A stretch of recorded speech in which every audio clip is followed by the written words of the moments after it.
Good day, class. We will learn about lipids today.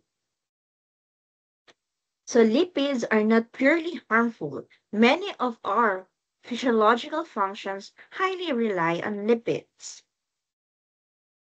So, lipids are composed of carbon, hydrogen, and oxygen atoms. Now, if we're talking about phospholipids, it will have phosphorus. Now, what is the monomer of lipids? That's fatty acids and glycerol. What's the function of lipids? This stores energy in long term and make up cell membranes. So these are some examples of lipids. So we have the fats and oils, which is the energy storage, the waxes, which repels water. So I'll give you an example that is present on plant.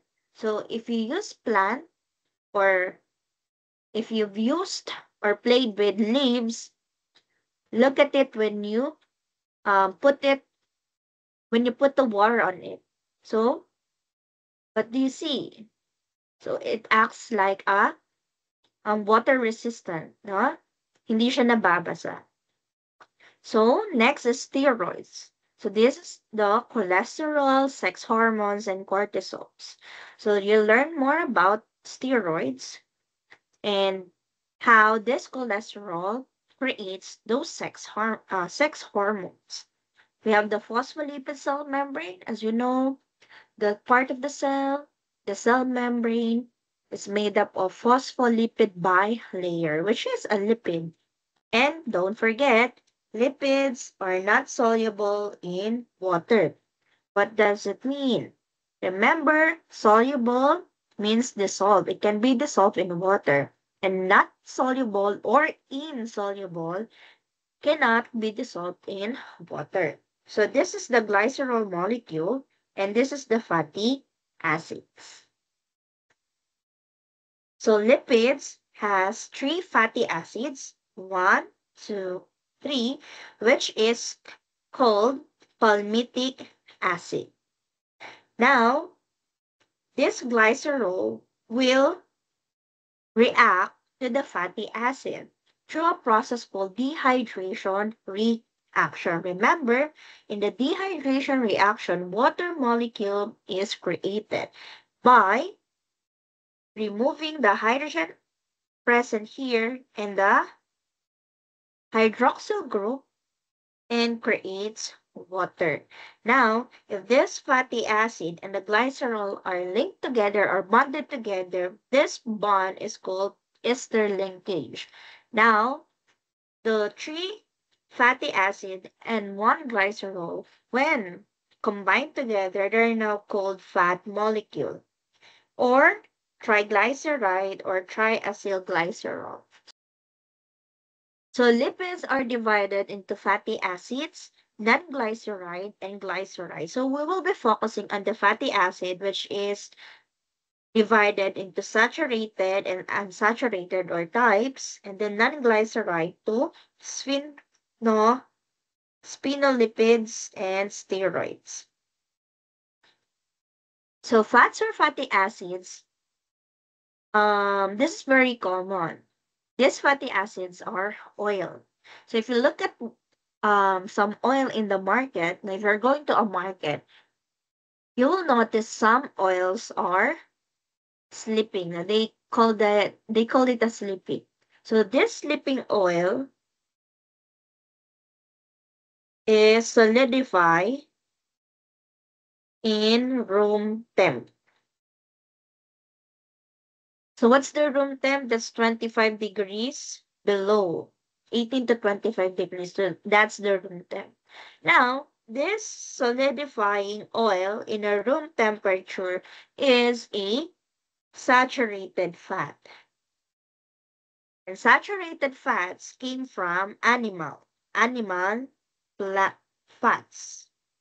Now, these saturated fats are not healthy fats and can cause cardiovascular disease. So I'll explain later why. Then, the unsaturated oil or fats came from plants, which are healthier version of an oil. And in a room temperature, it will not solidify. It will continue its form in a liquid form. So why? So why saturated fat clump and solidify, meanwhile unsaturated fat remain in liquid form in the room temp? This is explained. Its structure. The structure of saturated fat is composed of single bond. Because of its single bond, this fatty acid will clump together and attach itself. Now they're um clumped together. Remember solid molecules. When you look at it, they're packed tightly together. So because of its straight form, these are packed together and solidified. Now, in unsaturated, if you look at its structure, it has the presence of double bond. So this double bond creates a bonding or a bending of a such unsaturated molecule. Now, due to its bending, it cannot form a clumping or a tight pack together. It creates spaces. So this is so there is a space in between. So it cannot form or create a solid form. Therefore, the reason why it is liquid in room temperature, the unsaturated. Now, if you apply this reason why this causes cardiovascular disease because of its structure. Now, it can clump easily together in your blood vessel. So, how these unsaturated fats turn to hydrogenated fat or trans fat, which makes it unhealthy. That's why, lagi paalala, you cannot use the oil more than once or repeat it to use it again. Because the unsaturated fat turn to hydrogenated fat in a process called hydrogenation, meaning you're adding more hydrogen molecules. When you add more hydrogen molecules, the bond or the double bond present will be now single bond. So this trans fat or the hydrogenated fat will be now more at risk in creating cardiovascular disease because it can clump easily in your blood vessels or in your arteries. So these are some examples of fats or fatty acid, saturated fatty acid, monounsaturated. So why is it monounsaturated? Mono means one, unsaturated presence of double bond. So meaning one bending. Now, if we look at the polyunsaturated fatty acid, poly means many, and unsaturated presence of double bond. So meaning there are a lot of double bond present here in this structure. So creates more intricate shape than the monounsaturated fatty acid. Now, you already know phospholipids.